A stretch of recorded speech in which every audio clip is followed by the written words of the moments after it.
ওং নমো ভগবতে বাসুদেবায়। ওং নমো ভগবতে বাসুদেবায়।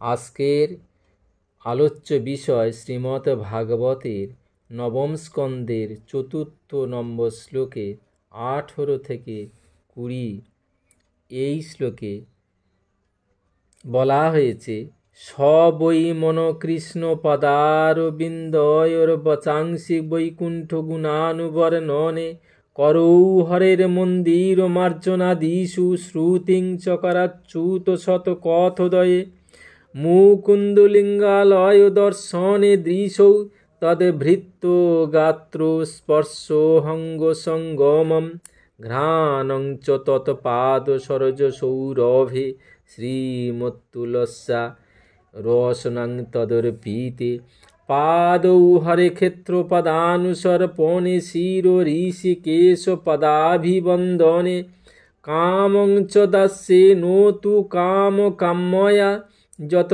তম শ্লোক জনশ্রয়া রুতি। এখানে মহারাজ অম্বরীশ কিভাবে তার মনকে শ্রীকৃষ্ণের চরণারবিন্দের ধ্যানে মগ্ন করেছিলেন তার ব্যাখ্যা আজ আমরা করব। মহারাজ অম্বরীশ সর্বপ্রথমে তার মনকে ভগবান শ্রীকৃষ্ণের চরণাবিন্দের ধ্যানে মগ্ন করেছিলেন। তারপর ক্রমান্বয়ে তিনি তার বাণী ভগবান শ্রীকৃষ্ণের অপ্রাকৃত লীলা বর্ণনায় নিয়োজিত করেছিলেন। তার হস্ত দ্বারা তিনি ভগবানের মন্দির মার্জনা করেছিলেন। তার শ্রবণেন্দ্রিয়ের দ্বারা ভগবানের লীলা শ্রবণ করেছিলেন।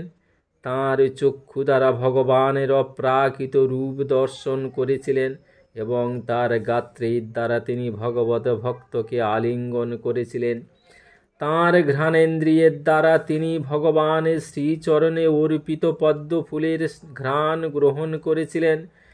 তার জিহার দ্বারা ভগবানের শ্রীচরণে অর্পিত তুলসীর স্বাদ গ্রহণ করেছিলেন। তাঁর পদযুগল দ্বারা তিনি বিভিন্ন তীর্থস্থানে এবং ভগবানের মন্দিরে গমন করেছিলেন। তার মস্তকের দ্বারা তিনি ভগবানকে প্রণতি নিবেদন করেছিলেন এবং তার সমস্ত কামনাকে তিনি ভগবানের সেবা সম্পাদনের উদ্দেশ্যে নিয়োজিত করেছিলেন। এই সমস্ত অপ্রাকৃত কর্মগুলি শুদ্ধ ভক্তেরই যোগ্য সেবা। ওং নমো ভগবতে বাসুদেবায়।